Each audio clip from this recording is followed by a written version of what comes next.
Welcome to the Microcare booth here at SMT Hybrid Packaging. I'm delighted to be joined by Tom Tarasso, who's one of the company directors. Nice to see you, Tom. Oh, thank you. Good to be here, Trevor. Good to see you again as well. Yeah, so enjoying the sparkle season here in sunny Nuremberg. I'm going to start off by talking about product. You have a new product release this week here in Europe. It's your TERGO product. Can you tell us a little bit about it? Sure. We started launching our line of vapor degreasing chemistries a year ago, branded TERGO cleaning fluids, and we introduced a new grade this year, a little more aggressive than the previous two we brought out, really focusing on cleaning hard to clean, lead-free, flux, high temperature type stuff. Right. And so that's what we're introducing here at the show, along with our two other TERGO products. Specifically focusing on removing flux. So removing these hard baked on lead-free fluxes from boards and from stencils and things like that? That's correct. Adhesives, things along those lines. Used in standard closed-end vapor degreasing equipment. Right, okay. So the industry is going through a sort of mini boom at the moment, and you're absolutely no exception. I mean, Microcare has been growing quite aggressively over the last couple of years. You've added to your headcount. You've also added to some of the new facilities you're opening. So give us an update. Give you an update. Very exciting. Microcare has been growing greatly. We just opened up a larger warehouse and customer service center in Belgium. Mm-hmm. We also expanded in Singapore, which that opened up in March, a larger warehouse and more staff in Singapore. And happily, we're in the process of starting to manufacture here in Europe as well. Which will help us meet the REACH requirements as well as the F-gas requirements we face bringing our products here in the Europe marketplace.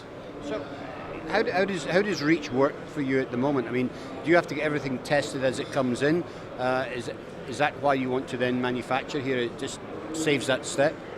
We want to manufacture here because it allows us to source a lot of the materials here in Europe and take advantage of the REACH registration that those suppliers would have with a lot of those raw materials. We still will probably have to import some specialty raw materials we use, but we've already registered those products and have registration numbers for those products we'll be bringing in. Right. Okay. Looking at the new Singapore warehouse, is that to service Southeast Asia, or is that going to also cover China? That's actually to serve both. A lot of our business obviously is in Southeast Asia, but also we have partners up in Greater China that take advantage of that warehouse location there. Right. Interesting. Yeah.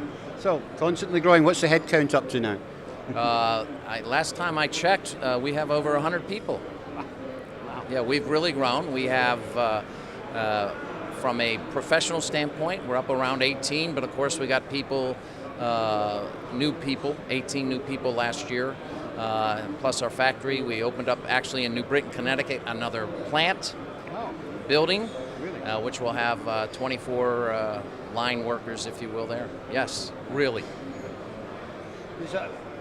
What's driving a lot of your growth, though? I mean, are you seeing a bigger demand for cleaning chemistries for automotive and some of these high-rail applications? Absolutely, that's where it is. Parts are getting smaller, parts are getting hotter, so they're demanding higher level of cleanliness. And most of our chemistries have low surface tension or solvent-based, and they're finding good application in electronics, in all types of industries, whether it's aerospace, automotive, and there is a little bit of a resurgence in the oil, gas exploration business in the last 6 months. Well, it's great to hear success stories. Keep doing what you're doing, Tom, and we'll look forward to catching up with you next time. Thank you very much, Trevor. We'll see you at Productronica.